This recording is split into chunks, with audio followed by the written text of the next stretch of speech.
Shalom Bapak Ibu. Seberapa kita yang bersuka cita pagi hari ini, lambaikan tangan saudara. Berikan suara-suara kemuliaan buat Tuhan Yesus. Mari saya jemput kita sama-sama, kita bangkit berdiri. Kita mau bersuka di hadapan Tuhan. Pagi hari ini kita mau menikmati hadirat Tuhan.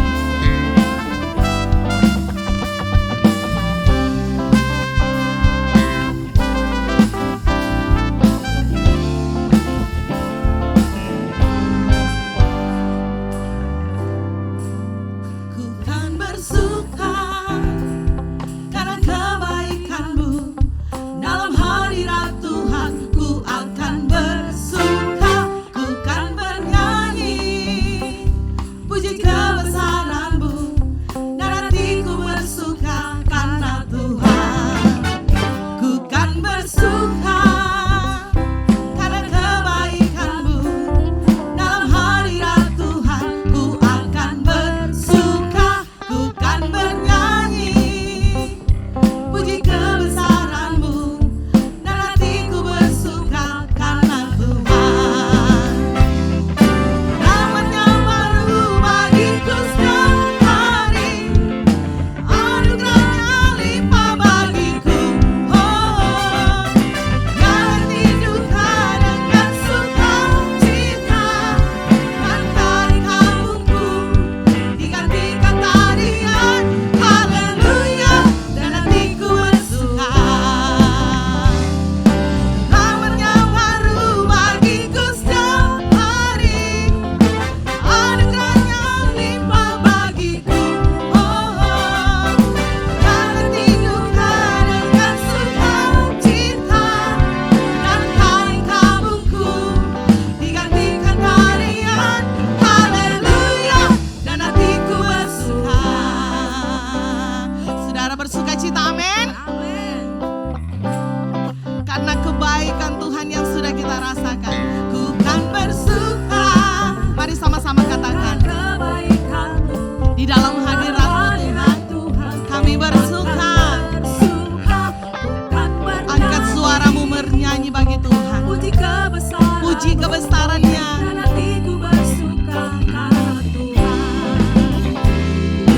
Rahmat-Nya baru bagiku setiap hari, anugerah-Nya limpah bagiku. Oh, jalan hidupku dengan sukacita, dan kali kaburku digantikan tarian haleluya, dan hatiku bersuka. Rahmat-Nya baru bagiku setiap hari, anugerah-Nya limpah bagiku. Oh, jalan hidupku dengan sukacita, dan kali kaburku digantikan tarian haleluya, dan hatiku bersuka. Katakan rahmat-Nya saudara bagiku, anugerah-Nya limpah bagiku. Dia ganti duka menjadi sukacita, dan kali kaburku digantikan tarian haleluya, dan hatiku bersuka. Haleluya, haleluya, dan hatiku bersuka. Haleluya, haleluya, dan hatiku bersuka. Sorek-sorek buat Tuhan kita. Saya mengajak jemaat Tuhan, mari kita mengangkat kedua tangan kita di hadapan Tuhan. Dengan hati yang penuh, kami berserah penuh juga kepada Tuhan. Pagi hari ini Tuhan, setiap kami yang datang, kami membawa bagian dalam kehidupan kami. Kami membawa bagian terpenting dalam diri kami, yaitu hati kami Tuhan. Kami bawa di hadapan Tuhan. Biarlah pagi hari ini Tuhan, hati kami dipenuhi dengan pujian. Hati kami dipenuhi dengan ucapan syukur. Sebab kami tahu Tuhan, kami bisa bernafas kami bisa ada sampai hari ini. Semuanya itu hanya karena anugerah Tuhan. Semua itu hanya karena kasih karunia Tuhan. Sebab itu Tuhan, kami sungguh menyadari Tuhan, tidak ada Allah lain yang layak terima pujian dan sembah kami selain Engkau Yesus yang bertata penuh dalam kehidupan kami. Kami percaya Tuhan, ketika kami menyembah-Mu, ketika kami membawa hati kami di hadapan Tuhan, Kau Allah yang siap memenuhi setiap bejana-bejana yang kosong pagi ini Tuhan. Terima kasih Bapa. Urapi ibadah ini Tuhan. Ambil alih ibadah ini. Kami serahkan semua ke dalam tangan Tuhan. Di dalam nama Yesus. Amin. Silakan duduk Bapak Ibu. Ada satu jaminan yang pasti yang Tuhan berikan bagi setiap kita. Tuhan berkata, serahkanlah segala kekhawatiranmu kepadaku, maka aku akan memelihara kamu. Pagi hari ini, apapun yang kita hadapi, kita tidak perlu khawatir. Kalau burung-burung di udara saja Tuhan pelihara, bunga-bunga saja Tuhan dandani, apalagi kita umat kesayangannya, amin. Kita yang berusaha, Tuhan memberikan kita kekuatan, maka kita percaya kita mampu melewati semuanya bersama dengan Tuhan.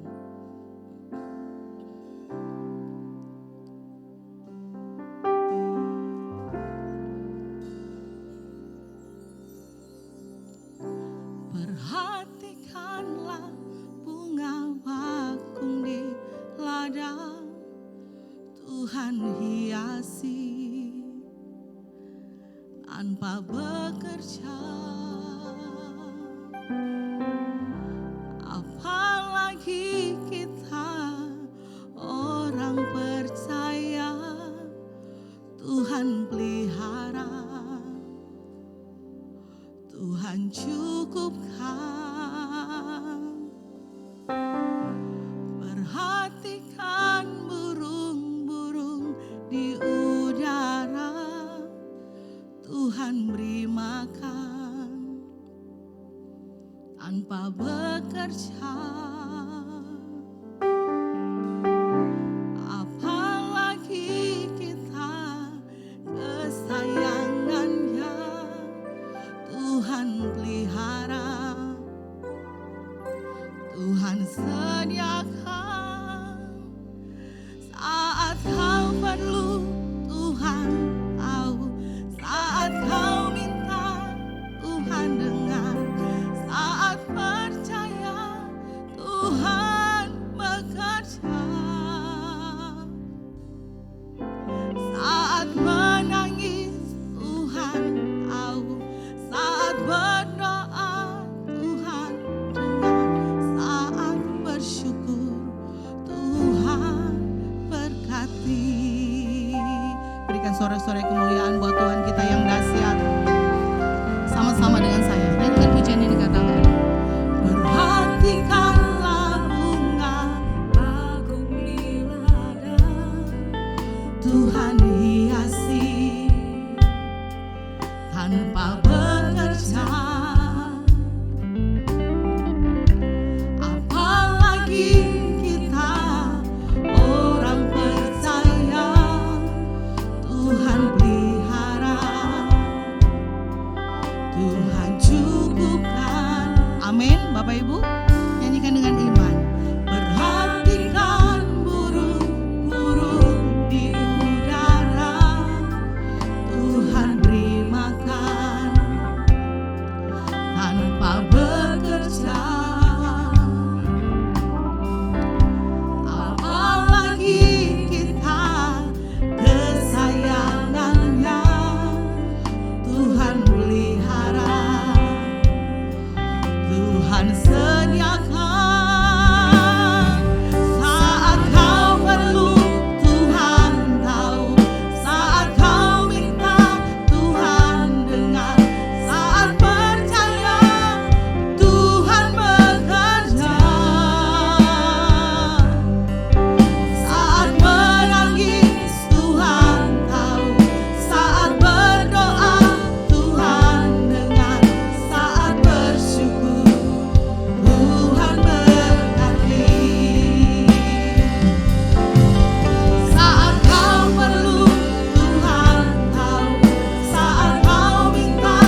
mari dengan sungguh, lebih lagi dengan iman. Sama-sama kita nyanyikan kata. Berhentikanlah bunga bakung di ladang, Tuhan hiasi tanpa bekerja. Apalagi kita orang percaya, Tuhan pelihara, Tuhan cukupkan. Perhatikan burung-burung di udara, Tuhan beri makan tanpa bekerja. Amin. Apalagi kita kesayangannya, Tuhan pelihara, Tuhan sediakan. Saat kau perlu, Tuhan tahu. Saat kau minta, Tuhan dengar. Saat percaya, Tuhan bekerja. Saat menangis, Tuhan tahu. Saat berdoa, Tuhan dengar. Saat bersyukur, saya jemput jemaat Tuhan, mari sama-sama kita bangkit dengan sungguh nyanyikan. Saat kau perlu, amin, Tuhan dengar. Tuhan, kami percaya Engkau sanggup. Saat menangis, Tuhan tahu. Saat berdoa, Tuhan dengar. Saat bersyukur, Tuhan berkati. Mari sambil kita mengangkat kedua tangan kita, katakan, saat kau perlu, Tuhan tahu. Tuhan dengar. Tuhan kau bekerja. Saat menangis, Tuhan tahu. Saat berdoa, Tuhan dengar. Saat bersyukur, Tuhan lebih lagi katakan. Saat kau, Tuhan tahu. Amin. Kami percaya Engkau bekerja saat ini, Tuhan. Saat menangis, saat berdoa, saat bersyukur, Tuhan berkati.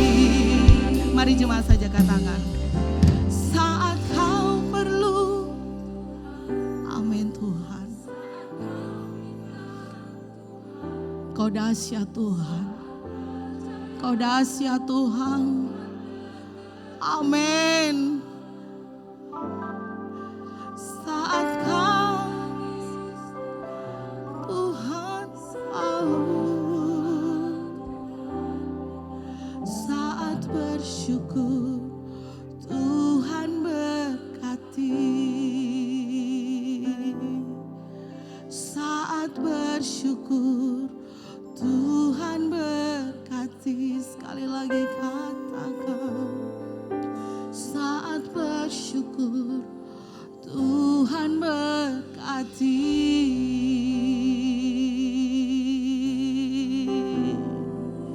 Mari naikkan syukurmu di hadapan Tuhan. Serahkan segala kekhawatiranmu kepada Tuhan. Dia Allah yang sanggup memelihara saya dan saudara. Tuhan kalau mau memberkati kita itu hal yang mudah, saudara. Tapi pagi hari ini mari lakukan bagianmu di hadapan Tuhan. Apa bagian kita di hadapan Tuhan? Mari bawa hatimu untuk kita menyembah Tuhan pagi ini. Lakukan bagian kita di hadapan Tuhan.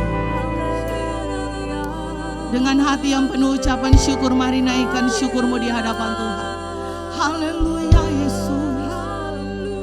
Kami angkat suara kami hanya bagimu Tuhan.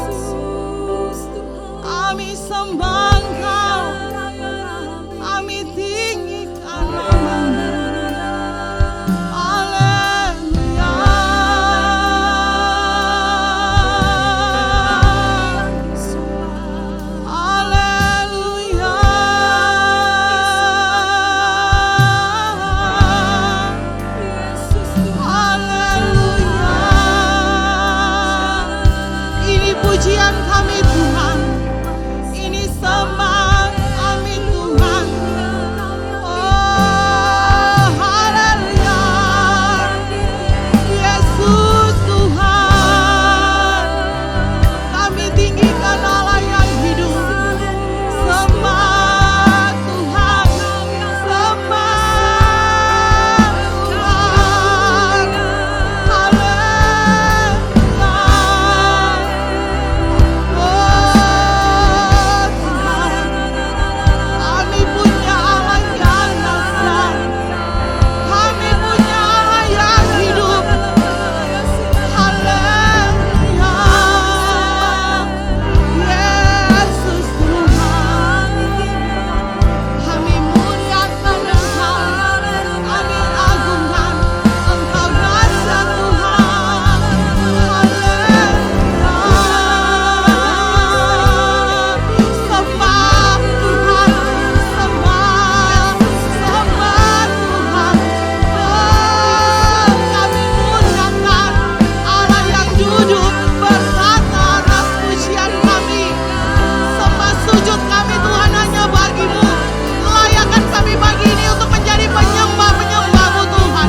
Penyembah-penyembah yang hidup, yang berkenan kepada Tuhan. Haleluya.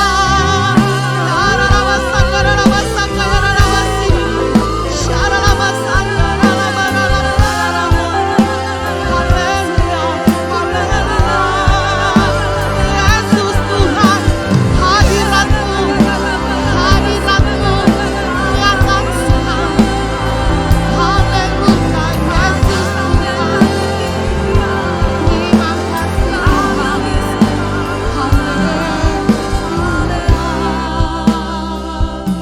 Terima kasih Tuhan. Terima kasih Tuhan. Engkau sungguh baik Tuhan. Haleluya. Saat kau perlu, Tuhan tahu.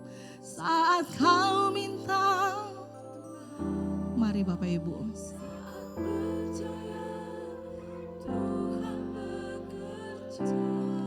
Saat menangis, Tuhan tahu. Amin Tuhan. Saat bersyukur, Tuhan sekali lagi dengan sungguh katakan, saat kau perlu,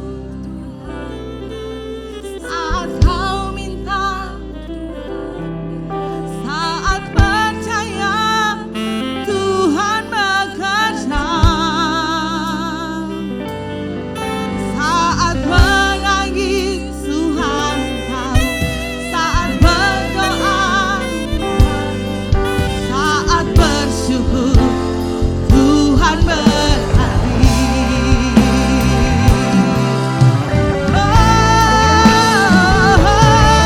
Saat kau perlu, Tuhan tahu. Saat kau minta, Tuhan kasih. Tuhan bekerja. Saat menangis, Tuhan tahu. Saat berdoa, Tuhan dengar. Saat bersyukur, Tuhan berhati. Saat bersyukur, Tuhan berhati. Saat bersyukur, Tuhan berkati. Haleluya.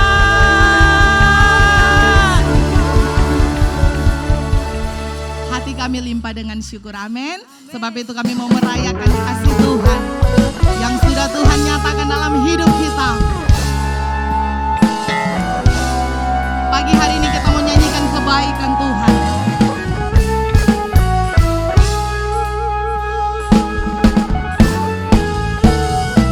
Mari sama-sama Bapak Ibu, kita bertepuk tangan buat Tuhan.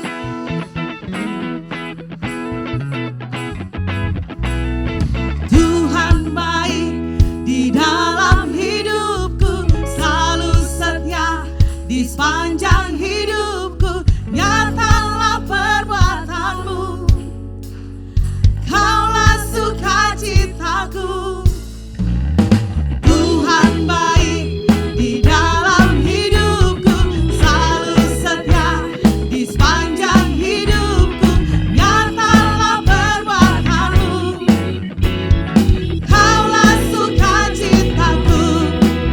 Haleluya. Ku bersorak, Tuhanku luar biasa. Haleluya. Ku bersorak, Tuhanku dahsyat berkuasa. Ku angkat suaraku, puji namamu, ku bernyanyi bagimu. Ku melompat bagimu, Yesus Kau di dalamku. Ku rayakan kasih-Mu. Haleluya.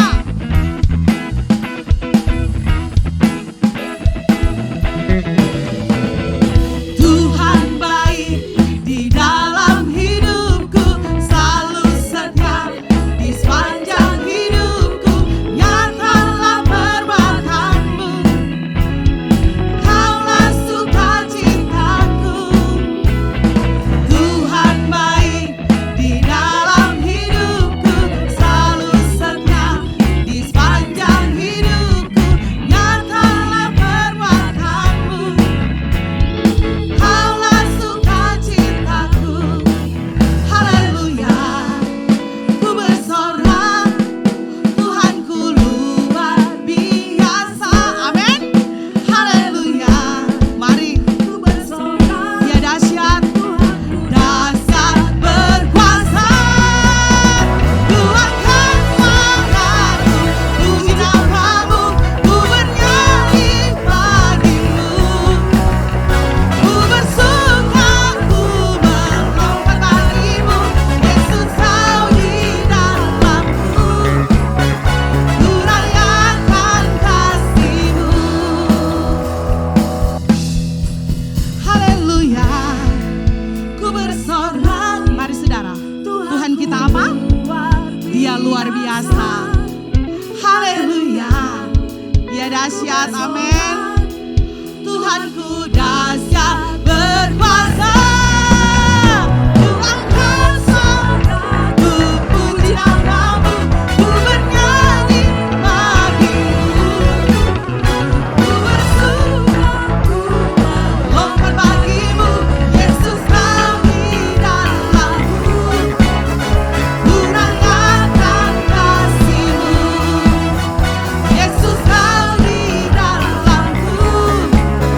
Ku rayakan kasih-Mu. Haleluya.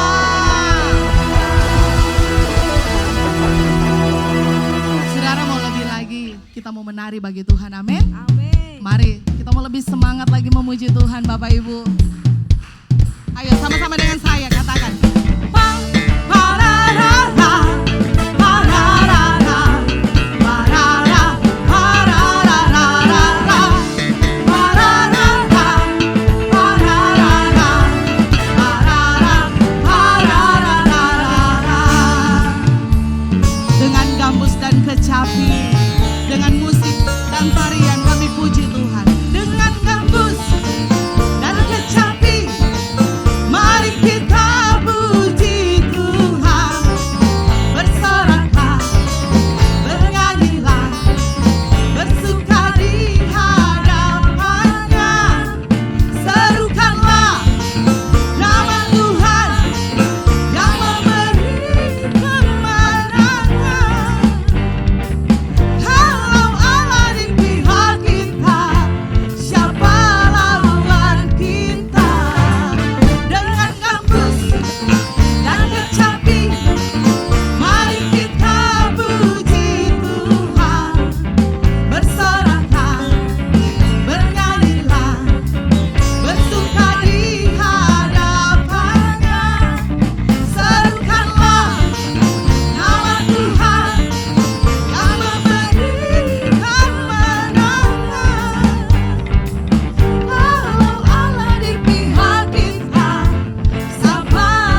duduk, saudara boleh lihat samping kiri kanan.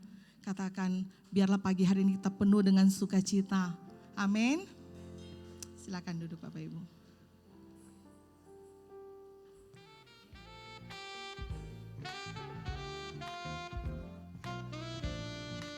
Setiap hari Senin, Rabu, dan Kamis diadakan doa bersama di Pastori jam 7 malam. Kami mengundang bagi para wanita yang ingin bertumbuh dalam kebenaran firman Allah, hadirilah ibadah kaum wanita hari Selasa jam 7 malam. Hadirilah dan alami lawatan Tuhan dalam ibadah pujian dan penyembahan yang diadakan setiap hari Jumat jam 7 malam. Bagi anak-anak muda harap diperhatikan, khusus Sabtu ini ibadah Prime Youth akan dimulai lebih awal, yaitu pada pukul 6 sore. Hadirilah ibadah raya Minggu yang diadakan sebanyak 2 kali. Ibadah raya pertama pada pukul 9 pagi dan ibadah raya kedua pada pukul 6 sore. Petra Kids diadakan setiap hari Minggu pada pukul 9 pagi, bertempat di ruangan sekolah minggu. Gereja ini memiliki kelompok sel yang bernama Klik. Bagi jemaat yang ingin bergabung di Klik, dapat menghubungi nama-nama di layar ini. Kami mempersilahkan bagi jemaat yang ingin bersaksi, dapat terlebih dahulu menghubungi nomor ini. Sekian informasi selama sepekan, Tuhan Yesus memberkati.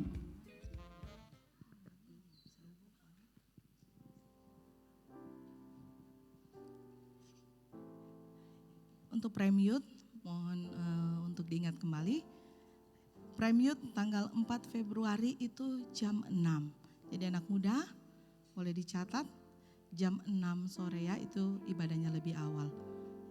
Dan juga hari Sabtu tanggal 4 Februari 2023 jam 2 siang di tempat ini ada pemberkatan nikah dari saudara Jeffrey bersama saudari Karen, dan juga mengundang seluruh jemaat yang mungkin bisa hadir di pemberkatan di tempat ini hari Sabtu jam 2 siang. Ya, saja pengumuman yang kami sampaikan. Siapkan hati kita untuk kita mendengarkan kebenaran firman Tuhan.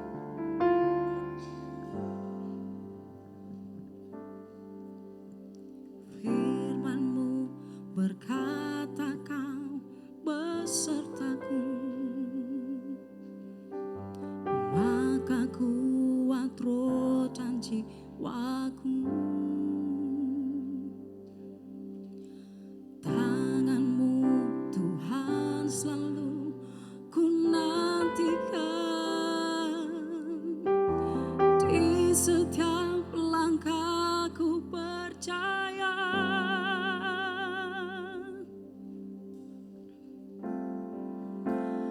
Dengan sayap-Mu ku akan terbang tinggi di tengah badai hidup. Ku tak menyerah, Kau kekuatan dan perlindungan bagiku. Pertolonganku di tempat maha tinggi, ku mengangkat tanganku, aku berserah, Kau ku nantikan, Kau yang ku sembah, Yesusku. Rajaku.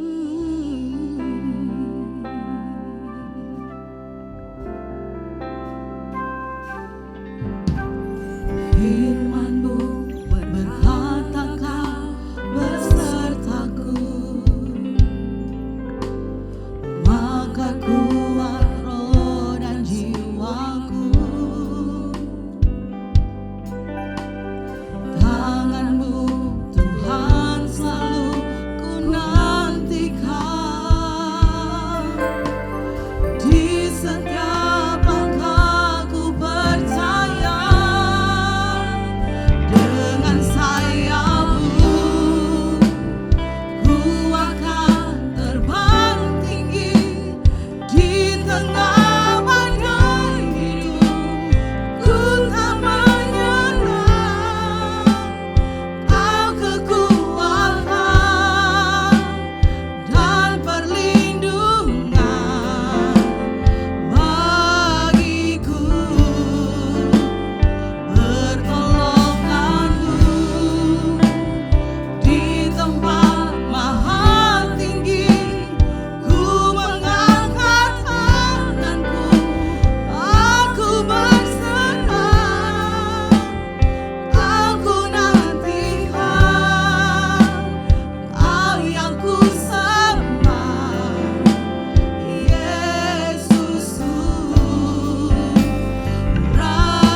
ku nantikan,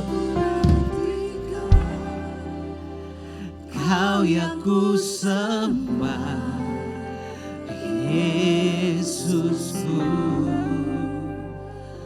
Rajaku.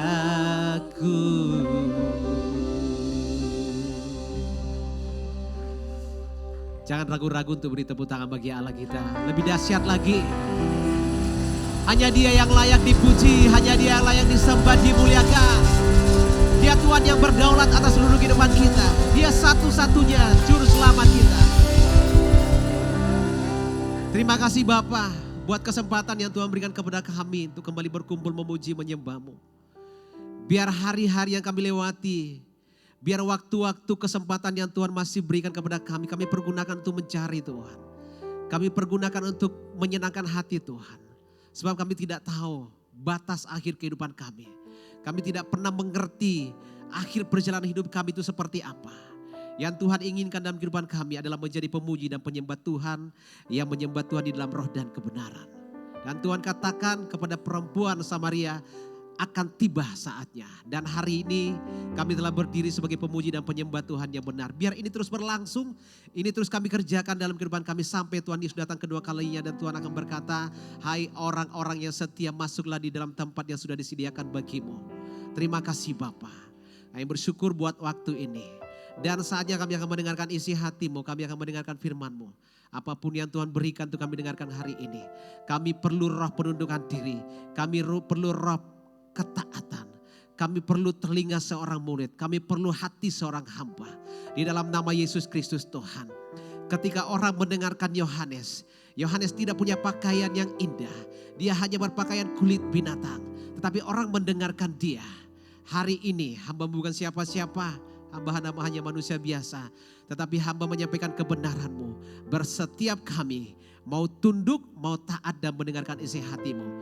Tidak ada respon yang lain, hanya kepada kebenaran-Mu. Tidak ada respon yang lain selain kepada Tuhan yang memberikan firman hari ini kepada kami. Setiap roh intimidasi, roh yang tidak berasal daripada Allah, roh penolakan, roh kekerasan hati, kami taklukkan di dalam nama Yesus Kristus.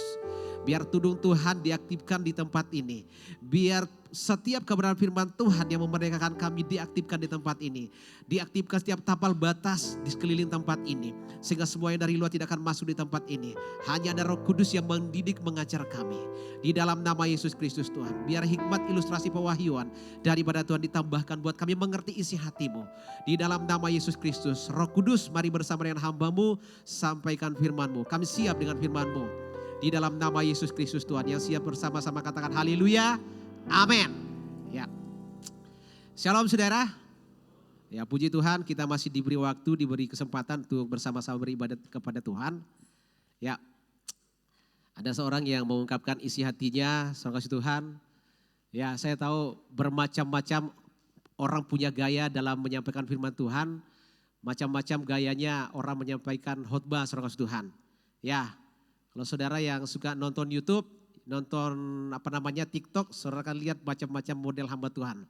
Ada yang khotbah sambil melawak, ada yang khotbah sambil marah-marah, ada juga yang modelnya khotbah sambil lihat-lihat atap, ada yang lihat khotbah lihat-lihat lantai. Tapi kalau saya beda, saudara Tuhan. Ya, saya mungkin beda, tapi siapapun punya kekurangan. Saya punya kekurangan, orang lain punya kekurangan. Amin, saudara.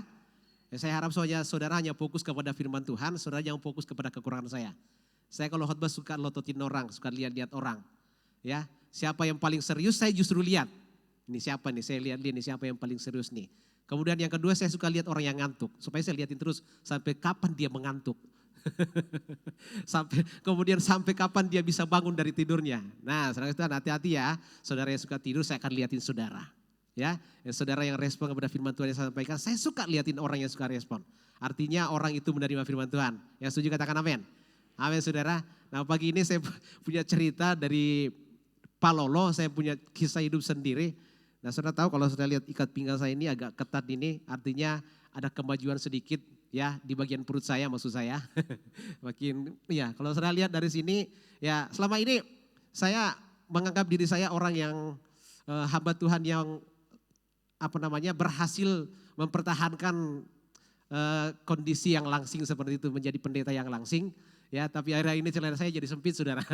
Pagi-pagi tadi itu harus saya bilang sama istri saya, "Mah, ini kenapa ini celana saya pada sempit ini?" Istri saya bilang, perutmu agak besar sedikit seperti itu. Nah, saudara kasih Tuhan, saya berharap ini benar-benar penyebabnya adalah makanan, lemak, bukan karena ada parasit di perut saya. Sebab kalau ada parasit, ada cacing, saudara kasih Tuhan, saya akan pergi dokter Ruth dan saya akan minta kombantrin supaya saya bisa balas dendam. Hancurkan ini, cacing-cacing ini. Ya, tapi saya tahu saudara Tuhan, saya memang jago makan. Ya, saya mungkin kalau ada yang ngajakin makan, saya mungkin malu-malu, saya jaga perasaan saya supaya saudara tidak lihat saya sebagai orang jago makan. Tapi kalau di rumah saudara tahu, biasanya Gunung Merapi pindah di piring saya. Biasanya gunung tertinggi di Himalaya itu pindah di piring saya. Gunung-gunung tertinggi pindah di piring saya. Istri saya bilang begini, kuat sekali kau makan itu leh. Ya mau di apa, yang penting begini saudara Tuhan ya. Nikmati berkat dan kita mengucap syukur di hadapan Tuhan. Amin. Ya, oke. Kita akan belajar satu firman Tuhan hari ini yang buat saya ini sesuatu yang penting untuk kita bahas. Ya, semuanya firman Tuhan itu penting untuk kita mengerti, semuanya penting untuk kita bahas. Tapi ada satu fenomena yang itu pasti terjadi. Karena Yesus sendiri sudah ngomong itu dan Alkitab sangat menyoroti hal penting ini. Buat saya ini hal yang penting untuk kita mengerti, karena kalau kita tidak mengerti akan ada sesuatu yang menjadi momok dalam kehidupan kita. Nah, yang saya maksudkan itu adalah penyesatan. Ya. Kenapa penyesatan ini perlu dibahas, perlu kita mengerti? Karena iblis itu tidak pernah tinggal diam. Iblis terus akan berusaha menyesatkan sebanyak mungkin. Bakal kita berkata seperti ini, ya. Saya ingat sekali pengajarannya Om Paulus, ketika dia berbicara tentang kerajaan 1000 tahun, di akhir atau ujung kerajaan 1000 tahun itu, rantai yang membelenggu iblis karena selama 1000 tahun berlangsung, maka iblis itu dibelenggu. Ya, tetapi menjelang akhir kerajaan 1000 tahun itu, iblis itu dilepaskan kembali. Dan saudara tahu apa yang dikerjakan oleh iblis? Dia akan menyesatkan sebanyak-banyaknya orang supaya orang berpaling daripada Kristus, supaya orang tidak percaya kepada Kristus, supaya orang tidak masuk surga. Itu penyesatan. Dan Alkitab banyak berbicara tentang hal ini. Dan saya mau katakan saudara, penyesatan itu justru dimulai sejak babak pertama kehidupan. Penyesatan itu dimulai dari sejak babak pertama kehidupan. Siapa yang pertama kali mengalami penyesatan?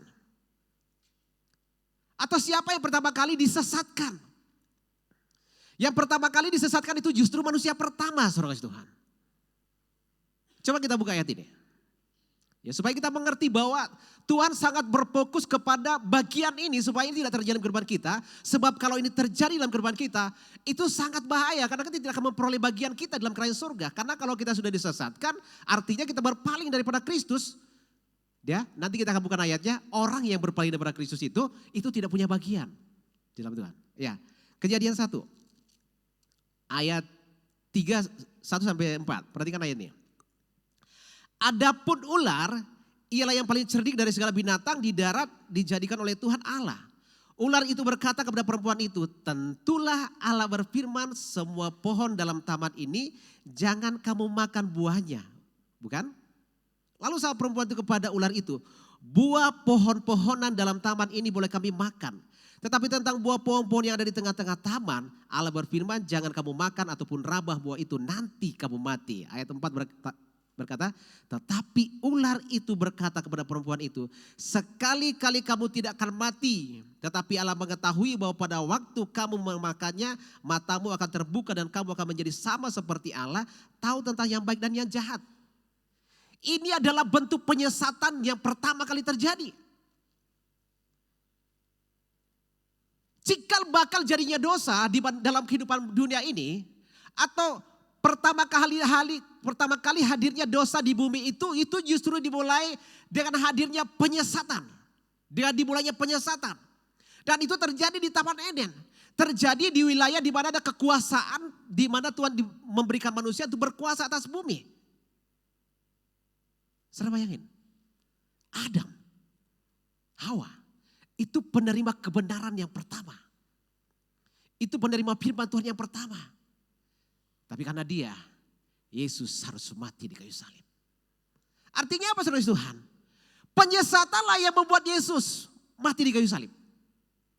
Saya yakin, tadi pagi Tuhan bukan seperti ini. Ya, Kamu tahu kenapa Yesus harus mati? Ketika Tuhan berikan topik ini tentang penyesatan, ini sesuatu yang harus kita mengerti saudara Tuhan. Tuhan bukan seperti ini, bahwa kematian Yesus di kayu salib itu untuk menebus akibat atau efek yang ditemukan dari penyesatan di Taman Eden. Siapa Adam itu? Adam adalah orang yang diberi kuasa di bumi. Diberi itu otoritas untuk memerintah di bumi, memerintah atas semua ciptaan Tuhan. Tetapi kenapa dia begitu mudah disesatkan? Nanti kita bahas bagian ini. Yang jelas permulaan saya seperti ini. Bahwa penyesatan adalah suatu bagian penting untuk kita mengerti. Sebab kalau tidak, banyak orang percaya akan berjatuhan.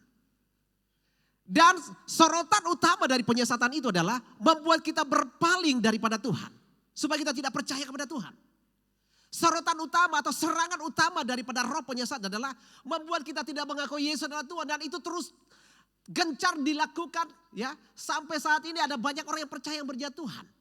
Jadi kalau begini, saya gak heran saudara Tuhan. Kalau ada hamba Tuhan yang kemudian meninggalkan Kristus. Kenapa? Karena Adam saja jatuh. Adam saja berpaling dari Tuhan. Saya gak terlalu heran kalau ada hamba Tuhan yang kemudian menjual imannya. Disesatkan. Murtad. Karena manusia pertama, penerima firman Tuhan pertama pun sempat disesatkan. Dan gara-gara dia disesatkan, dia jatuh dalam dosa kasih Tuhan. Itu yang membuat Yesus harus mati di kayu salib. Jadi dosa memang ditebus, tapi kan akibat dosa itu dimulai dari sebuah penyesatan yang terjadi di Taman Eden. Dan bukan sejauh itu, sepertiga bintang malaikat yang jatuh dari surga dilemparkan ke bumi ini, saudara Tuhan bersama dengan iblis. Saudara Tuhan dari mana? Itu karena ikut tersesat, karena iblis menyesatkan mereka. Sejauh itu Tuhan memberitahu di dalam roh saya, bahwa penyesatan di surga itu bisa terjadi, di bumi bisa terjadi. Artinya begini, bahwa kita semua punya kemungkinan untuk disesatkan. Yang setuju katakan amin. Tapi ini penting untuk kita mengerti supaya kita tidak perlu tersesat. Kita tidak perlu mengalami namanya penyesatan. Untuk itulah penting mengerti untuk perkara ini saudara kasih Tuhan. Karena kalau ini berlangsung dalam kehidupan kita dan kita tidak sadar, kita akan tergeletak. Kita tidak akan memperoleh bagian kita yang seharusnya menjadi milik kita.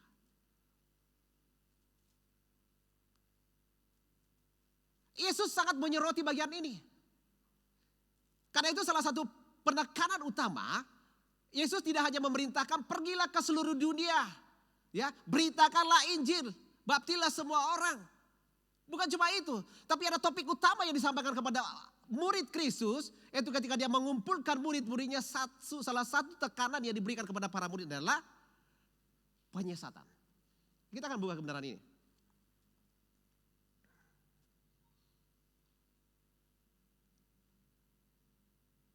Lukas 17.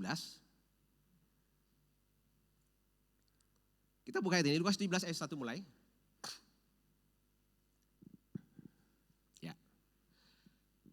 Saudara perhatikan baik-baik ayat ini. Yesus berkata kepada murid-muridnya. Kepada siapa? Kepada murid-muridnya. Siapa itu murid-muridnya? Kepada para rasul. Tidak mungkin tidak akan ada penyesatan. Tetapi celakalah orang yang mengadakannya. Terus, adalah lebih baik baginya jika sebuah batu kilangan diikatkan pada lehernya, lalu ia dilemparkan ke dalam laut daripada menyesatkan salah satu dari orang-orang yang lemah ini. Saat itu Yesus berbicara dan di situ ada orang-orang yang lemah rohaninya. Selain para murid, di situ juga ada orang-orang yang baru belajar mengerti kebenaran. Sehingga Yesus berkata, ya, lebih baik kepada orang yang melakukan penyesatan itu diikatkan batu kilangan di lehernya lalu dilemparkan ke laut. Saudara tahu maksudnya itu apa? Yesus sangat tegas terhadap penyesatan, jangan sampai terjadi. Karena itu berkata seperti ini, untuk orang yang mau melakukan, yang berani melakukan dan terus mengerjakan itu, lebih baik digantungkan di lehernya batu kilangan dan dilemparkan ke dalam laut. Saudara bayangin kalau orang diikat batu di lehernya terus dibuang ke laut, itu jadi sebab apa? Tersiksa, mati pelan-pelan, mati tersiksa. Kalau saudara lihat ini pernyataan Yesus, sepertinya Yesus itu gak punya belas kasihan. Sepertinya Yesus itu gak cinta sama orang. Bukan itu maksudnya. Tapi maksud Yesus hanya ingin menegaskan. Jangan sampai ada penyesatan. Sebab itu dampaknya sangat besar, dampaknya sangat krusial buat setiap orang yang sudah percaya, terus tiba-tiba mau disesatkan, dan itu akan membuat kita kehilangan bagian kita. Yesus sejauh itu berbicara, lebih baik orang yang melakukan itu diikatkan batu gilang. Saudara tahu batu gilangan itu seperti apa? Ngerti itu batu gilangan? Saya nonton ada ibu-ibu China segitu di YouTube. Itu bagaimana cara mengolah ada satu biji-biji begitu dirembukan, dihancurkan sampai halus, ya. Ternyata batu gilang itu modelnya seperti itu. Taruh biji-bijinya terus diputar-putar seperti ini. Terus keluar hancur-hancur seperti itu, ada bentuk cairan. Nah, batu gilangan itu kalau orang Israel itu masukkan di dalam anggurnya, ya. Jadi batu gilangan itu tempat pengiringan anggur. Terus masukkan anggurnya itu diputar-putar seperti itu batunya, batu saling bergesekan, kemudian anggur yang masuk itu berubah menjadi cairan. Nah, batu seperti itu yang Yesus maksudkan digantungkan kepada orang yang melakukan penyesatan. Bukan berarti Yesus itu ingin menghukum secara keseluruhan, tapi Yesus menegaskan sebuah ketegasan bahwa jangan sampai engkau disesatkan dan sampai ada di antara kamu yang melakukan penyesatan. Bahkan kalau mau disimpulkan, saya katakan Yesus begitu, tidak ada ampun buat orang yang melakukan penyesatan. Lebih baik, kata lebih baik dari artinya, lebih baik mati orang yang melakukan penyesatan. Itu ketegasan. Dan ayat pertama, saya perhatikan, kembali pada ayat pertama. Yesus berkata, tidak mungkin tidak akan ada penyesatan. Artinya, penyesatan pasti akan terjadi. Dan karena pasti terjadi, itu berarti setiap orang berpotensi itu disesatkan. Jangankan orang seperti kita, saudara Tuhan. Jangankan saya hamba Tuhan biasa seperti ini. Hamba Tuhan hebat pun ada yang disesatkan. Yang mengerti bahasa Alkitab asli, yang mempelajari bahasa Alkitab yang asli banyak. Ya, bukan mau disayangkan, tapi Alkitab memang harus menceritakan itu.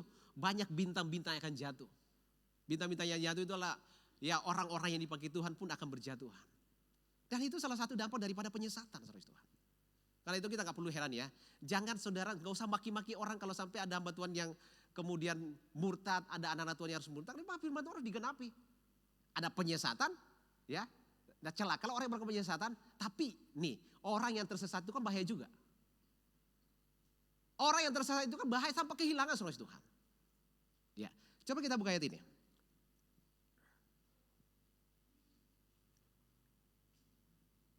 Dua Yohanes 1 ayat 7. Ini perkataan Rasul Yohanes. Ya, 2 Yohanes 1 ayat 7.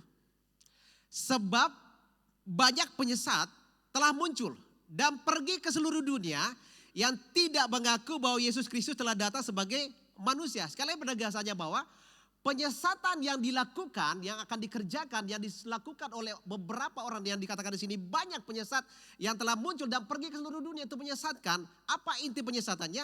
Bahwa Yesus Kristus telah datang, tidak mengaku bahwa Yesus Kristus telah datang sebagai manusia. Itulah si penyesat dan antikristus. Selanjutnya, ayat 8. Kita baca sampai selesai. Waspadalah supaya kamu jangan kehilangan apa yang telah kami kerjakan itu, tetapi supaya kamu mendapat upahmu sepenuhnya. Kesimpulan dari ayat 8 ini adalah waspadalah, jangan sampai kamu tersesat, jangan sampai kamu disesatkan. Sebab apa? Kita ini sudah punya upah. Kita ini sudah dapat pelayanan, kita ini sudah dapat kebenaran dari apa yang dikerjakan oleh para rasul yang diteruskan kepada kita sampai hari ini. Artinya apapun yang sudah kita terima daripada Tuhan, kalau sampai kita masuk di dalam penyesatan dan kita tersesat, ini yang dikatakan Rasul Yohanes ini bisa hilang. Terus ayat 9. Setiap orang yang tidak tinggal di dalam ajaran Kristus, tetapi yang melangkah keluar dari situ, tidak memiliki Allah. Barang siapa tinggal di dalam ajaran itu yang memiliki bapa maupun anak. Setiap orang yang tidak tinggal di dalam ajaran Kristus, artinya begini, orang yang sudah tersesat, orang yang sudah disesatkan, itu melangkah keluar dari ajaran Kristus dan tidak memiliki Allah lagi. Rasul Yohanes berbicara setegas itu untuk orang yang sudah tersesat. Dan jangan ini sampai terjadi kepada kita. Karena ketika kita menyangkal Yesus, artinya kita tidak punya Allah. Tidak memiliki Allah. Ketegasan Rasul Yohanes, jangan sampai ini terjadi dalam kehidupanmu. Jangan biarkan hidupmu disesatkan. Karena ujungnya akhir cerita dari kehidupan kita nggak punya Allah. Dan kalau kita nggak punya Allah, artinya kita tidak punya bagian apa-apa di dalam Tuhan. Saya percaya kita tidak semua ingin yang namanya mengalami penyesatan. Amin saudara. Tentu kita tidak mau kehilangan bagian kita. Kita tidak mau disebut kafir ya karena kita tidak punya Allah saudara Tuhan. Pertahankan itu saudara Tuhan. Jangan biarkan hidupmu sesat. Yesus fokus pada bagian ini. Penyesatan itu pasti terjadi. Ini ketegasan dari kebenaran. Ini diajarkan saudara Tuhan. Bahkan bukan cuma kepada kita. Sebelum Yesus datang pun Tuhan Allah Yahweh ya Adonai Elohim yang dipercayai oleh umat pilihan saudara Tuhan. Sering kali marah kepada bangsa Israel yang tersesat kalau mereka menyembah berhala, tidak boleh menyembah Tuhan. Tuhan biarkan kepada mereka itu tersesat. Tuhan biarkan mereka masuk di dalam dan menjadi tawanan saudara Tuhan. Itu umat pilihan. Nah itu belum zaman kasih karunia seperti zaman yang kita hari ini. Saudara Tuhan, hati-hati dengan bagian ini. Ini pasti terjadi dan kita tidak bisa hindari. Ya, kalau Yesus katakan tidak mungkin tidak terjadi, artinya pasti terjadi. Artinya itu tidak akan bisa kita hindari.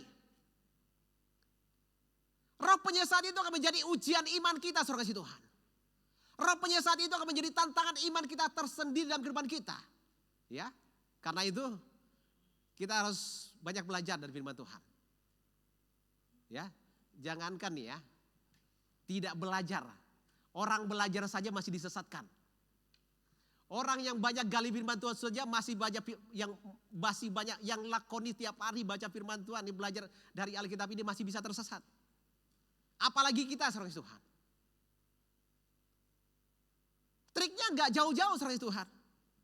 Jalan keluarnya tidak jauh-jauh. Pasti belajar firman Tuhan. Pasti gali firman Tuhan. Tapi pokok penting yang perlu kita pertimbangkan, benar tidak kita mempercayai apa yang kita baca? Benar tidak apa yang kita percaya itu benar-benar itu kebenaran? Kan itu pokok masalahnya. Dan hari ini saya mau katakan seperti itu saudara. Bukan cuma anak Tuhan yang baca Alkitab. Bukan cuma orang percaya yang baca Alkitab. Orang dunia hari ini juga lebih banyak baca firman Tuhan.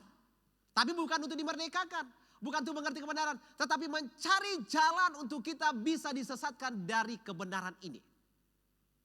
Senang ya? Amin. Hari ini memang Alkitab firman Tuhan ditujukan kepada kita orang percaya. Supaya kita bisa bertumbuh. Amin. Dan bahkan Roh Kudus diberikan kepada kita supaya Roh Kudus itu bisa menuntun kita kepada kebenaran supaya setiap kita dimerdekakan. Tapi sekali lagi, hari ini banyak orang yang menggali kebenaran ini.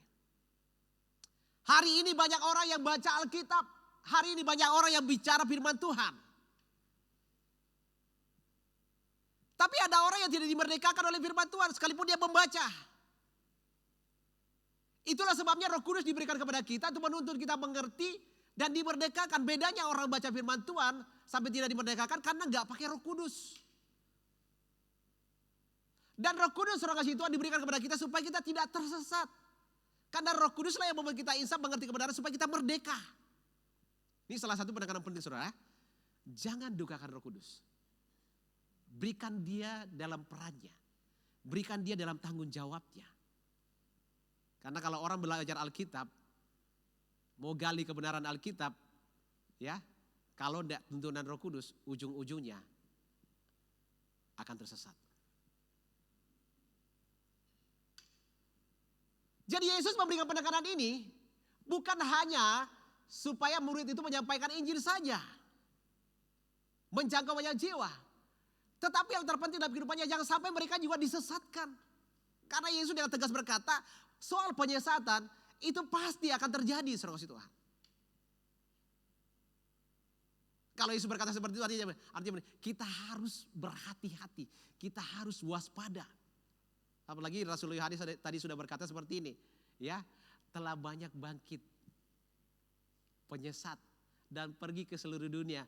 Pergi ke seluruh dunia, perhatikan kata pergi ke seluruh dunia. Artinya sudah banyak penyesat dan Rasul Yohanes itu ngomong pada zaman itu. Kapan nih kitab Yohanes, 2 Yohanes ini dikeluarkan? Itu kurang lebih 100 tahun setelah Yesus mati. Surat Yohanes itu ditulis. Artinya di zaman itu penyesatan itu sudah ada. Dan Yohanes mengatakan sudah banyak ke seluruh dunia.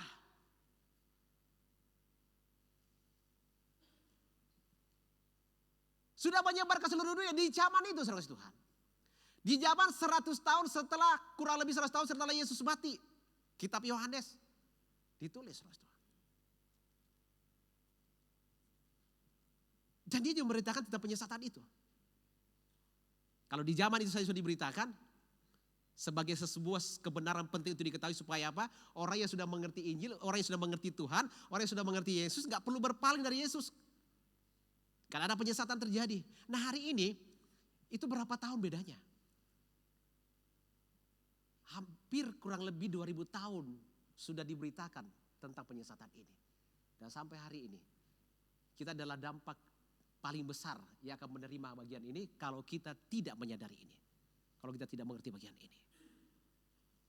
Yang anehnya saudara kasih Tuhan, hari-hari ini justru gereja yang saling mempersalahkan. Justru hari-hari ini pengajaran gereja banyak saling mempersalahkan. Ya, begitu muncul ajaran ini, yang saling mengatakan dia sesat, dia sesat, dia sesat, dia sesat. Oh gereja itu sesat, hamba Tuhan itu sesat. Itu semua dampak saudara kasih Tuhan. Mari saudara-saudara belajar lagi lebih banyak lagi mengerti kebenaran firman Tuhan. Karena satu-satunya untuk menghadapi penyesatan adalah mengerti kebenaran. Tapi jangan lupa, jangan dibuang peranan Roh Kudus. Amin.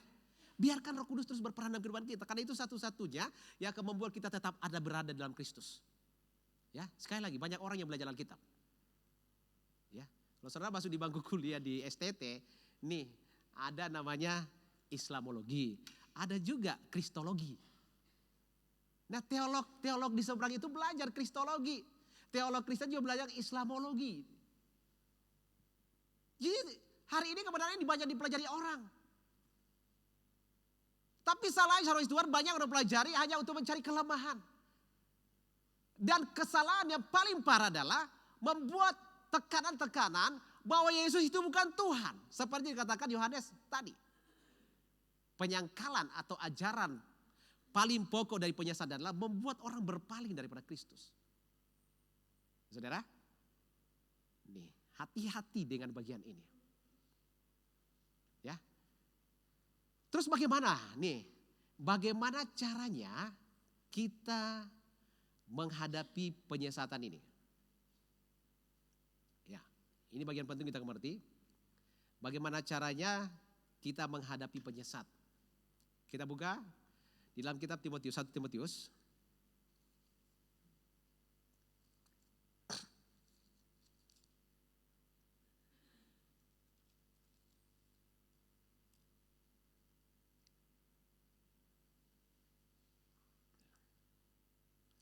Kita baca dulu ayat 1, dan setelah itu kita baca ayat 16.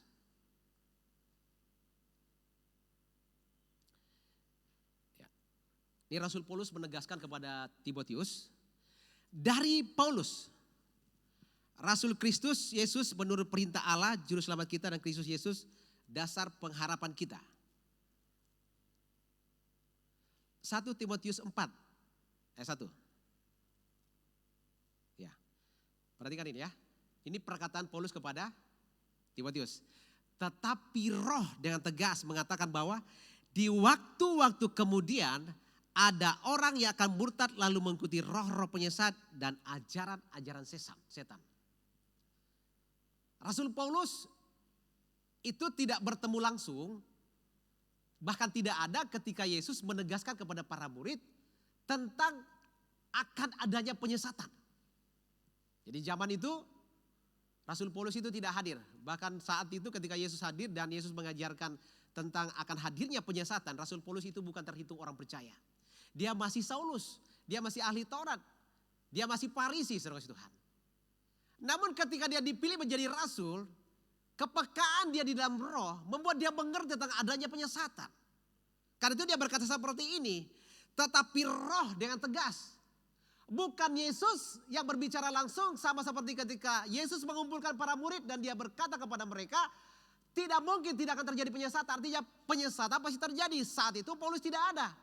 Namun ketika dia percaya Yesus Kristus adalah Tuhan, Yesus tidak ngomong langsung, tetapi roh yang berbicara langsung kepada dia. Dan dia berkata apa? Tetapi roh dengan tegas mengatakan bahwa di waktu-waktu kemudian ada orang yang akan murtad lalu mengikuti roh-roh penyesat dan ajaran-ajaran setan. Rasul Paulus menyampaikan kepada Timotius, roh ngomong ke saya, akan ada waktunya terjadi penyesatan. Kepada muridnya Timotius, Rasul Paulus menegaskan bahwa kamu sebagai murid, kamu sebagai pengajar akan menghadapi yang namanya penyesat. Akan ada waktu di mana orang ada waktu di mana orang kemudian tersesat dan mengikuti ajaran-ajaran palsu, roh-roh palsu, roh penyesat dan ajaran setan-setan. Di zaman itu Rasul Paulus sudah menyampaikan itu, saudara Tuhan. Perhatikan apa tekanan Rasul Paulus supaya Timotius mampu menghadapi itu. Jadi Rasul Paulus tidak hanya memberikan masalah, tetapi Rasul Paulus memberikan cara mengatasi masalah.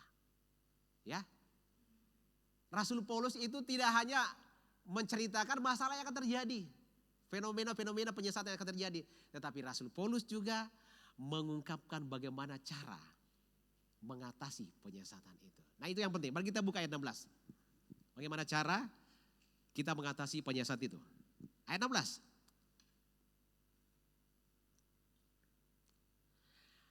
Awasilah dirimu sendiri dan awasilah ajaranmu.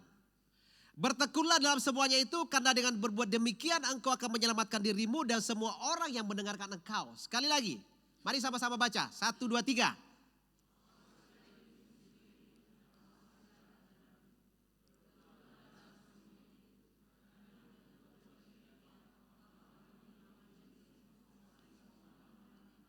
Iya. Jadi kian. Jurus yang Rasul Paulus berikan kepada muridnya adalah awasilah dirimu. Kita kembali relay kepada kitab Kejadian. Bagaimana Adam dan Hawa bisa jatuh? Bagaimana Adam dan Hawa bisa tersesat? Karena Adam dan Hawa tidak mengawasi dirinya.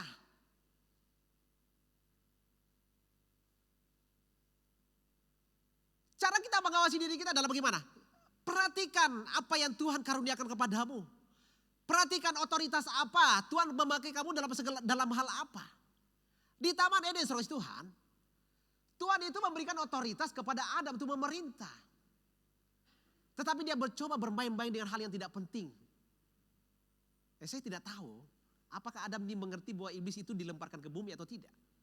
Tapi persoalannya begini, ya.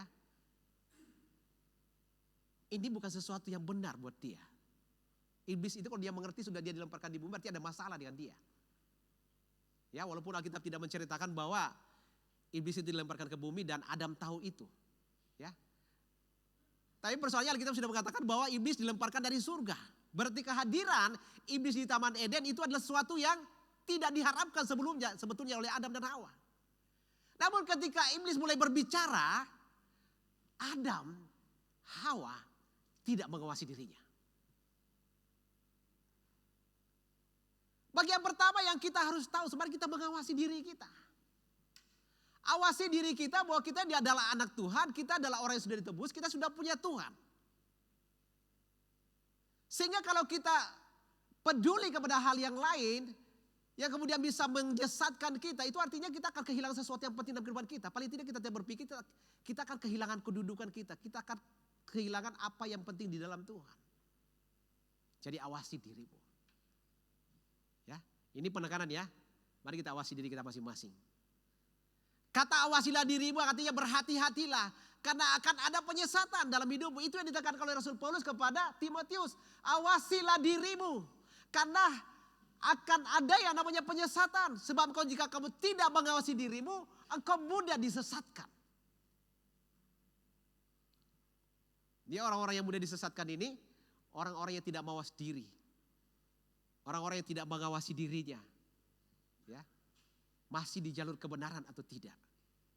Masih tunduk kepada Tuhan atau tidak. Masih mengasihi Tuhan atau tidak. Apa yang menjadi pengajaran, apa yang menjadi target kita selama kita hidup. Masih Tuhankah yang menjadi utama atau yang lain? Awasi diri kita. Karena dari semua perkara yang ada di dunia ini kita mudah disesatkan. Yang setuju katakan amin. Ya. Yang kedua, awasilah ajaranmu. Hal kedua yang kemudian membuat Hawa dan Adam itu tersesat dan mengakibatkan dosa seorang kasih Tuhan. Karena dia tidak mengawasi ajaran. Tidak mengawasi firman Tuhan yang Tuhan sudah berikan kepada dia. Mari kita buka kembali dalam kitab Kejadian 3. Seperti apa yang terjadi kepada Adam dan Hawa sampai dia mudah disesatkan.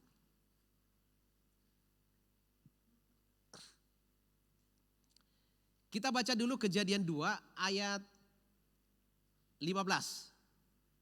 Nah, kita akan kembali kepada Kejadian 3 ayat 2 sampai 4. Saudara perhatikan baik-baik ayat ini.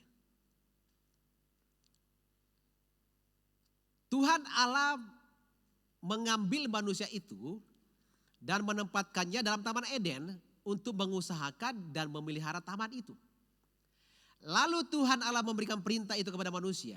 Semua pohon dalam taman ini boleh kau makan buahnya dengan bebas.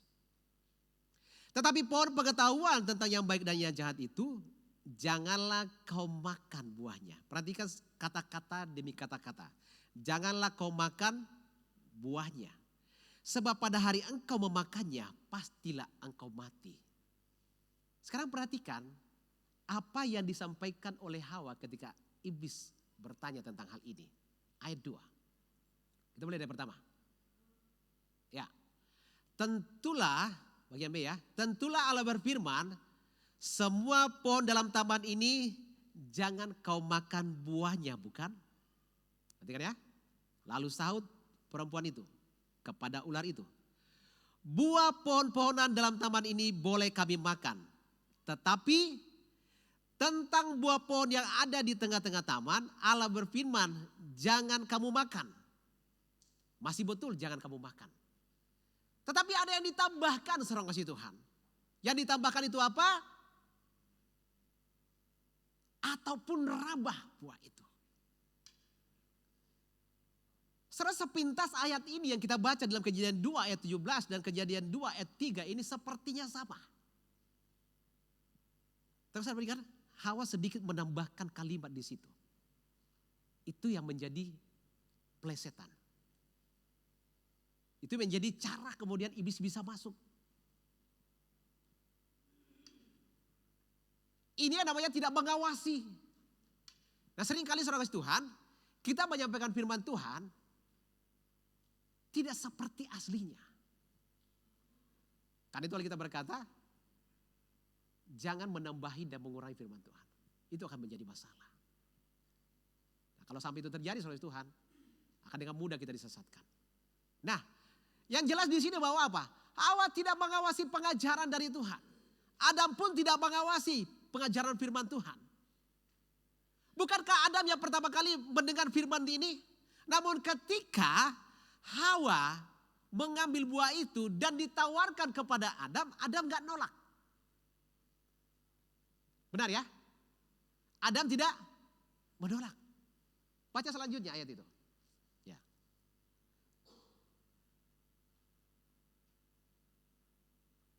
Ayat 6. Perempuan itu melihat bahwa buah pohon itu baik dan untuk dimakan dan sedap kelihatannya. Lagi pula pohon itu menarik hati karena mereka memberi pengertian. Lalu yang mengambil dari buahnya dan dimakannya dan diberikannya juga kepada suaminya yang bersama-sama dengan dia. Dan suaminya memakannya. Suaminya ikut makan. Kenapa dia makan? Karena dia tidak mengawasi firman Tuhan yang diberikan kepada dia. Dia tidak mengawasi ajaran Tuhan bahwa pohon pengetahuan itu tidak boleh kamu makan. Pengetahuan yang baik dan jahat tidak boleh kamu makan. Tapi ketika Hawa mengambil dan sudah memakan itu, dia memberikan kepada Adam. Waktu masih Hawa belum diperhitungkan sebagai pelanggaran. Tapi ketika Adam yang mengambilnya dan memakannya, baru diperhitungkan sebagai sebuah kesalahan. Kenapa? Karena yang paling bertanggung jawab tentang firman itu bukan Hawa. Yang paling bertanggung jawab soal firman itu Adam. Dia yang diberikan firman. Jadi hati-hati kita nih yang menerima firman Tuhan. Kita harus belajar ya. Mengawasi diri sendiri. Adam dan Hawa tidak mengawasi diri. Dia membiarkan penyesatan itu terjadi dalam kehidupannya. Dan yang kedua, Adam dan Hawa tidak mengawasi ajaran atau firman Tuhan. Saudara, mari belajar lebih banyak firman Tuhan. Mari gali lebih banyak firman Tuhan. Hal-hal seperti ini saya tidak pernah mengerti sebelumnya. Tapi ketika saya membaca, belajar menggali seorang Tuhan, akhirnya Tuhan membukakan satu kebenaran bahwa ini menjadi sesuatu hal yang penting untuk kita mengerti. Karena banyaknya penyesatan di dunia ini dalam kehidupan lingkupan orang percaya. Banyak orang yang berguguran seorang kasih Tuhan. Ya bukan hanya karena memang ada debuatan, ada banyak bintang-bintang berjatuhan seorang Tuhan. Banyak otoritas, banyak pemimpin yang berjatuhan. Tapi banyak domba juga yang akan tersesat. Ternyata pokok persoalannya karena anak-anak Tuhan tidak mengawasi ajaran. Tidak mawas diri. Karena itu hari ini supaya kita mengawasi diri kita. Artinya supaya kita berhati-hati, sudah mengerti bahwa penyesatan pasti terjadi. Ya, kalau Rasul Yohanes tegas mengatakannya. Kita kembali dulu kepada Rasul Yohanes tadi. 2 Yohanes tadi ya. Tolong kembali dulu kepada 2 Yohanes tadi. Ini caranya Yohanes lebih hebat lagi nih. Bagaimana cara dia menghadapi penyesat. Ya. 2 Yohanes 1. Silakan dibuka. Ya, terus dulu. 2 Yohanes 1. Terus. Belum.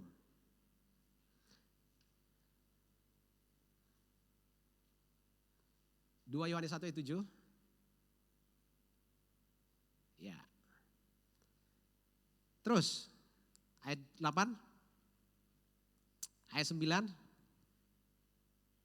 Ayat 10. Perhatikan ayat ini. Jikalau seorang datang kepadamu, ia tidak membawa ajaran ini, janganlah kamu menerima dia di dalam rumahmu. Dan janganlah memberi salam kepadanya.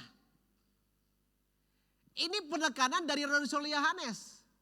Kalau ada orang yang mulai berbicara tentang sesuatu yang bukan berbicara tentang bukan Yesus Tuhan, Yesus itu bukan Tuhan, maka berhati-hatilah jika seorang datang kepadamu dan dia tidak membawa ajaran ini, janganlah kamu menerimanya. Hawa ketika iblis datang, ketika iblisnya berkata seperti ini, tidak. Melainkan kalau kamu makan buah ini, kamu akan sama seperti Allah. Karena itu muncullah kebenaran yang diajarkan Rasul Yohanes. Jikalau seorang datang kepadamu dan dia tidak membawa ajaran ini. Maksudnya begini. Kalau ada yang mengajarkan Yesus bukan Tuhan, janganlah kamu menerima dia di dalam rumahmu. Bahkan dikatakan jangan beri salam.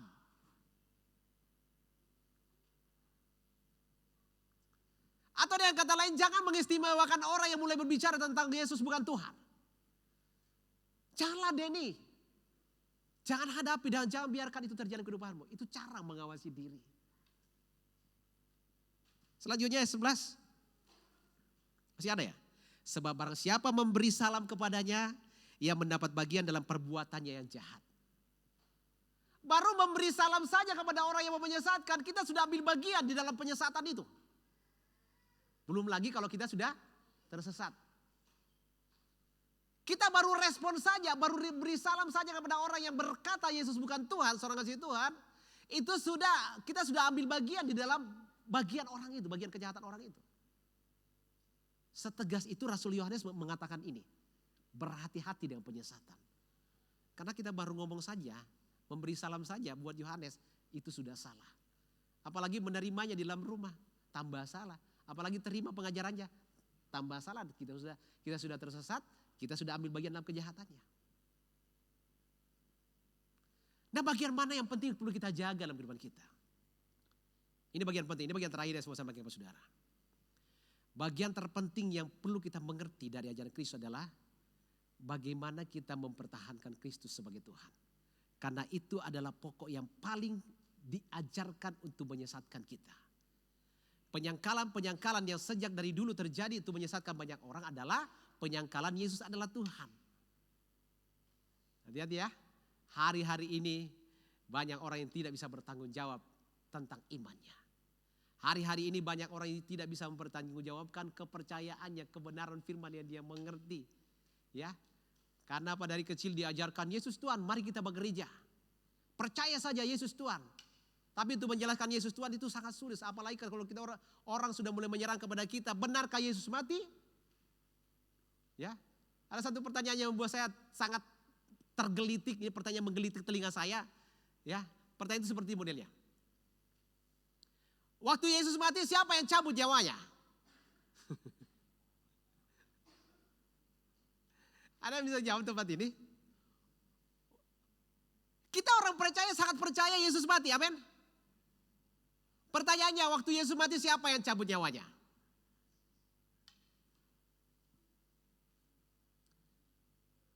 Mana yang mau kita pegang? Kebenaran apa yang kita mau pegang saat ini? Karena yang namanya orang mati, nih, kita akan mulai dikirim dengan opini-opini yang tidak jelas. Ya, dokter saja semua orang di dunia ini kalau orang mati itu pasti nyawanya dicabut. Nah, kalau saudara nggak ngerti kebenaran, nggak ngawasi diri, nggak ngawasi firman Tuhan dalam hidupmu, ketika orang bertanya kepada saudara, Yesus mati siapa yang cabut nyawanya? Saudara menjawab apa? Dengar ya, orang yang mengawasi kebenaran firman Tuhan pasti tahu menjawab. Benar, amin? Iya. Pikiran kita orang mati itu nyawanya dicabut. Lalu Yesus mati di kayu salib, siapa yang cabut nyawanya? Kan itu pertanyaan yang kita jawab. Tapi untuk orang yang mengawasi pengajaran yang diajarkan kepadanya bagaimana Yesus mati di kayu salib, dia pasti mengerti dan tahu cara menjawabnya. Yesus nyawanya tidak dicabut, tapi dia memberikan nyawanya. Amin saudara? Ya, kita akan buka, kita akan mendalami sedikit bagian ini supaya kita bisa mawas diri dan bisa mengawasi pengajaran kita. Ya, kita buka Yohanes 10 ayat 17.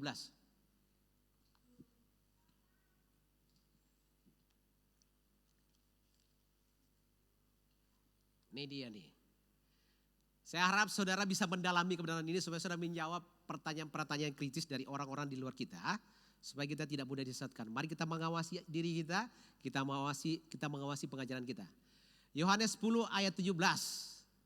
Sama-sama kita membaca ini. 1, 2, 3. Bapa mengasihi aku, oleh karena aku memberikan nyawaku untuk menerimanya kembali. Ayat 18. Tidak seorang pun mengambilnya daripadaku, melainkan aku memberikannya menurut kehendakku sendiri. Aku berkuasa memberikannya, berkuasa mengambilnya kembali. Itulah tugas yang kuterima dari Bapakku. Perhatikan, supaya saudara bisa mengawasi diri kita dan mengawasi ajaran kita. Yesus itu mati sebagai juru selamat. Yesus itu mati karena menebus dosa akibat daripada penyesatan di Taman Eden. Tapi Yesus mati bukan nyawanya dicabut, tapi dia menyerahkan nyawanya. Justru waktu dia menyerahkan nyawanya itu, saudara kasih Tuhan, itu adalah sebuah pembuktian bahwa dia adalah Tuhan. Sekali lagi penyesat akan mengatakan Yesus bukan Tuhan. Tetapi semua apa yang terjadi di kayu salib, sebuah perjalanannya selama 3,5 tahun di bumi, itu adalah sebuah bentuk-bentuk pembuktian bahwa dia adalah Tuhan. Sehingga Yesus tidak perlu berkata, saya Tuhan, sembahlah saya. Saudara, di zaman Yesus hidup itu zaman hidupnya, di zaman kitab Taurat sangat disanjung, sangat ditinggi. Sedikit saja orang menyamakan dirinya dengan Allah itu sudah harus mati. Namun di akhir-akhir cerita ketika Yesus hendak Dihakimi seorang kasih Tuhan. Ketika orang bertanya kepada benarkah engkau Mesias Allah? Seperti yang kau katakan. Bahkan Yesus berkata seperti, aku sudah mengatakannya tapi engkau tidak percaya. Bahasa-bahasa seperti itu adalah sebuah pernyataan bahwa memang dia adalah Allah. Dia adalah Mesias Allah. Termasuk ketika dia mati di kayu salib.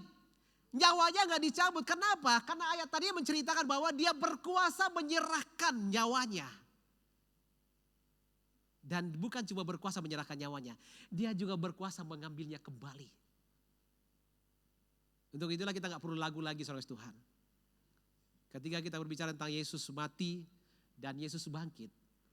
Gak usah tanya siapa yang mengambil nyawanya, siapa yang membangkitkan dia. Itulah sebabnya Alkitab berkata, Yesus telah mengalahkan maut. Kematian tidak berkuasa atas kehidupannya. Yesus mati bukan karena dia memang, jadi perhatikan, saya ngajarkan kepada jemaat Palolo begini. Yesus itu mati bukan karena dianiaya. Yesus itu mati bukan karena disalib. Yesus itu mati bukan karena siksaan. Saudara kasih Tuhan, siksaan Yesus itu dimulai dari Taman Getsemani, itu masih dini hari. Itu sudah mulai disiksa. Sudah mulai dicambuk dan cambuknya cemetinya itu di ujungnya itu ada duri. Bisa dibayangkan berapa banyak darah yang keluar. Menurut keahlian, menurut kesehatan, menurut dokter, harusnya Yesus mati nggak sampai di kayu salib itu sudah harus mati. Karena darahnya habis karena siksaan itu. Tetapi sekali lagi, kebenaran harus ditegakkan. Kebenaran harus memerdekakan. Yesus mati bukan karena aniaya. Yesus mati bukan karena paku. Yesus mati bukan karena kayu salib. Yesus mati bukan karena nyawanya dicabut. Tapi Yesus berkuasa memberikan nyawanya. Dan Yesus berkuasa untuk mengambilnya kembali. Jadi kalau dia bangkit. Memang ada firman Tuhan mengatakan Allah membangkitkan dia. Tapi karena Allah dan Yesus adalah sama. Dia adalah pribadi yang sama. Karena itu ketika Alkitab berkata Allah telah membangkitkan dia. Sama dengan Yesus berkata aku berkuasa mengambilnya kembali. So diberkati sejauh ini? Amin. Ya, saudara punya strategi mengawas diri sekarang. Dan awasi acaranu. Yesus enggak dicabut nyawanya. Dan dia bukan sekedar dibangkitkan. Tapi karena dia berkuasa atas maut. Dan dia berkuasa untuk mengambil kembali nyawanya yang sudah dia serahkan. Ya. Saya percaya diberkati firman Tuhan hari ini. Amin. Ya, catatan penting kita apa? Penyesatan pasti terjadi. Amin. Tapi jangan sampai disesatkan. Karena itu membuatkan kita kehilangan bagian kita dalam Tuhan. Ya. Seringkali penyesatan itu dimulai dari kebenaran yang kita miliki. Disesatkan supaya kita tidak mengakui Yesus Tuhan. Tapi hari ini sedikit strategi. Yesus adalah Tuhan. Dia berkuasa memberikan nyawanya. Dan Yesus berkuasa mengambil nyawanya kembali. Mari kita bangkit berdiri.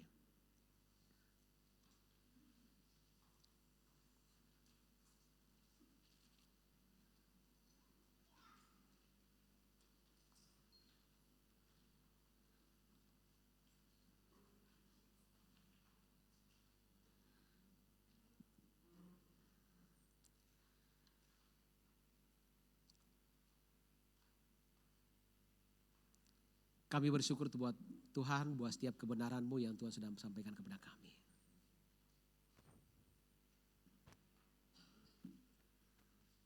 Ajar kami mengerti setiap ajaran-ajaran-Mu dan mengawasi setiap ajaran itu. Ajar kami untuk mengawasi diri kami setiap saat. Supaya ketika penyesatan itu datang kepada kami, kami bisa mengawasi diri kami. Dan kami bisa mengawasi kebenaran yang Tuhan berikan kepada kami. Mari kuatkan kami Tuhan. Sebab Engkau adalah perisai kami. Jadilah perisai dalam kehidupan kami. Supaya kami bisa menangkal semua penyesatan-penyesatan yang datang kepada kami.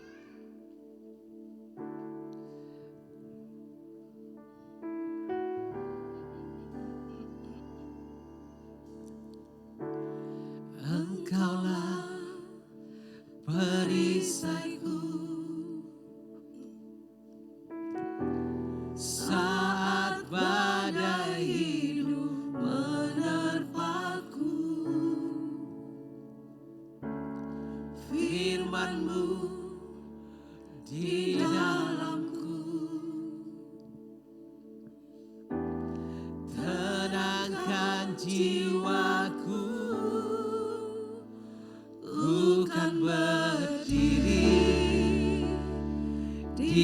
tengah badai, dalam kekuatan yang Kau berikan, sampai kapanpun ku kan bertahan, karena Yesus selalu menopang hidupku. Mari katakan bersama-sama, Kaulah perisaiku, mari topang kami Tuhan. Engkaulah perisaiku, saat badai hidup menerpaku. Haleluya. Firman-Mu di dalamku, tenangkan jiwaku, tenangkan jiwaku. Ku kan berdiri di tengah badai, dalam kekuatan yang Kau berikan, sampai kapanpun ku kan bertahan, karena Yesus selalu menopang hidupku.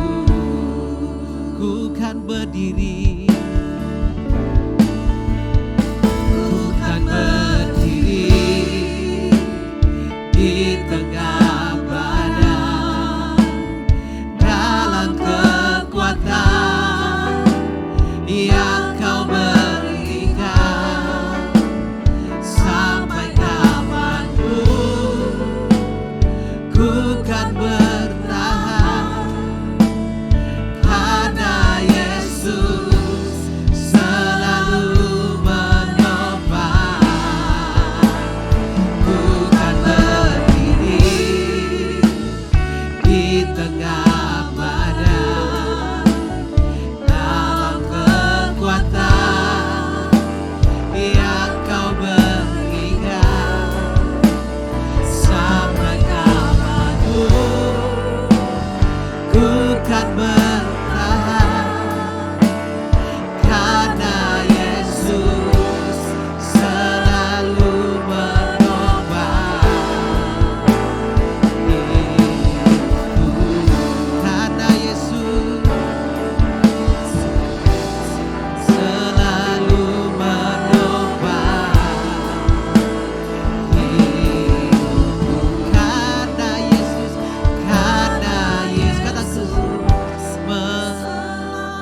selalu menopang hidupku. Oh, mari kita senangkan hati Tuhan. Mari kita agungkan namanya. Dia begitu mulia sebagai Tuhan. Dia sangat mulia sebagai Raja segala raja. Dia satu-satunya pribadi yang layak dipuji, disembah, dimuliakan. Dialah fokus utama kehidupan kita. Tidak ada yang dapat menggantikan Dia.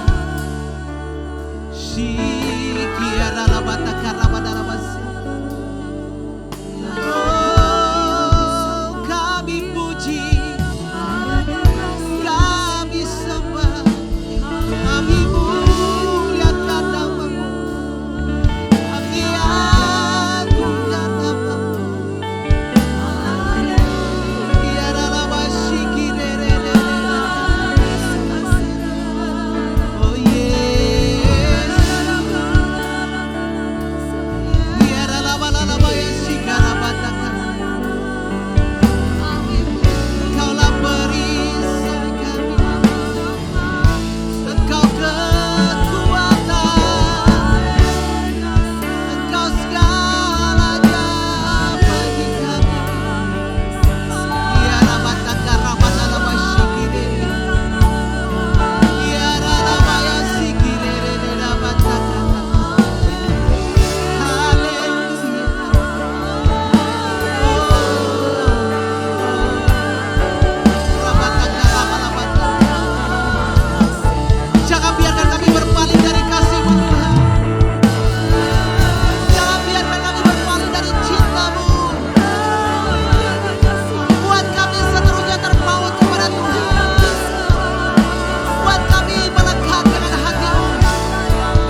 Mari kuatkan roh kami Tuhan. Ukir setiap kebenaran di dalam roh hati kami. Supaya setiap saat kami bisa mengingatnya. Kuatkan iman kami itu tetap bisa terpaut kepada Tuhan. Hari ini kami mengerti bahwa penyesatan pasti terjadi. Kami tidak bisa menghindar. Semua orang berpotensi untuk mengalami penyesatan itu. Itulah sebabnya Yesus sangat tegas membicarakan ini. Tidak mungkin tidak ada penyesatan, itu pasti terjadi. Bahkan penyesatan itu sudah dimulai dari Taman Eden. Hamba berdoa Tuhan, buat setiap jemaat-Mu di tempat ini. Kuatkan dan teguhkan iman percaya kami setiap saat. Biarkan pengertian hari ini menjadi bagian hidup kami. Sehingga ketika ada orang yang berbicara tentang sesuatu yang berbeda yang sudah kami terima sebelumnya. Jika ada suatu pengajaran yang datang yang berkata Yesus bukan Tuhan. Kau sudah mengajar kami untuk menghindari. Bahkan memberi salam pun Rasul Yohanes mengatakan jangan. Karena saat itu kami memperoleh bagian dalam kejahatannya. Terima kasih Tuhan. Biar Tuhan memateraikan kebenaran dalam hidup kami. Supaya ketika penyesatan yang semakin besar terjadi. Yang membuat banyak orang-orang percaya gugur. Bahkan bintang-bintang banyak yang berjatuhan. Kalau bintang-bintang saja ada yang berjatuhan, kami punya potensi yang sama Tuhan. Kami bukan bintang. Kami hanya manusia biasa yang terima pengertian daripada Tuhan. Sekali lagi, materaikan kebenaran ini. Supaya kami kuat menghadapi penyesatan yang akan datang. Terpujilah Tuhan. Menyerahkan semua jemaat-Mu ke dalam tangan-Mu. Mari berkati seluruh kehidupan mereka. Terutama kuatkan dan mampukan mereka melakukan setiap kebenaran firman-Mu. Supaya kami semua dimerdekakan oleh firman-Mu. Buat kami pekah dengan pekerjaan Roh Kudus. Sebab pekerjaan Roh Kuduslah yang membuat kami tetap teguh dengan pengajaran yang sudah kami terima. Sebab orang yang tidak dalam tuntunan Roh Kudus akan mengajarkan yang berbeda. Akan menghidupi yang berbeda. Berkati keluarga mereka, berkati rumah tangga mereka. Berkati setiap usaha pekerjaan mereka. Apa yang mereka kerjakan di dalam rumah, di luar rumah diberkati. Berkati anak-anak mereka. Janji Tuhan. Siapakah orang benar itu? Dia akan terus ada dalam pemeliharaan Tuhan. Dan anak cucunya akan menjadi pewaris bumi ini. Kepada kamilah bumi ini diwariskan. Karena itu buat kami terus kokoh berdiam diri dapat berdoa buat semua. Sebab sesungguhnya Adam selalu diberikan kekuasaan atas bumi ini. Dan itu kembali diberikan kepada kami. Terima kasih Bapa. Kami bersyukur. Bimbing kami setiap saat. Buat jemaat-Mu yang tidak sempat hadir, yang sakit disembuhkan, yang lemah dikuatkan, yang lalai diingatkan kembali untuk mencari Tuhan. Jangan biarkan kami lepas dari persekutuan yang benar yang Tuhan katakan. Semakin menjelang Tuhan Yesus datang kedua kalinya, kau semakin giat melakukan itu. Terima kasih buat semuanya. Kami berdoa buat pelayanan di tempat ini. Berkati hamba-Mu di tempat ini, dimanapun mereka berada. Sekeluarga diberkati, setiap perjalanan hidupnya diberkati. Kuatkan dalam menghadapi setiap tangan dan proses kehidupan, proses pelayanan. Terima kasih Bapa. Berkati setiap anak-anak-Mu yang terlibat dalam pelayanan tempat ini. Dari pelayanan altar sampai semua yang terlibat dalam pelayanan diberkati. Terima kasih. Jadikan gereja di tempat ini menjadi berkat bagi kota ini di dalam nama Yesus Kristus. Jadikan jemaat di tempat ini menjadi berkat bagi orang-orang di sekitar mereka. Di dalam nama Yesus Kristus Tuhan pakai mereka semuanya.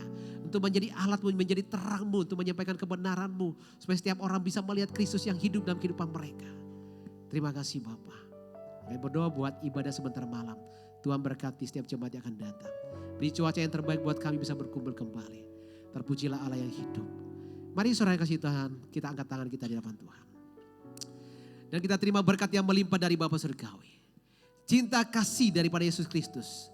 Penyertaan persekutuan daripada Roh Kudus yang diberkatkan kepada kita semuanya. Bahkan berkat Abraham, Ishak dan Yakub menjadi bagian seluruh kehidupan kita. Semuanya dimateraikan, semuanya menjadi milik kita saat ini. Sampai Tuhan Yesus datang kedua kalinya. Di dalam nama Yesus Kristus Tuhan. Semua yang percaya semuanya digenapi di dalam nama Yesus. Semua berkata amin. Amin.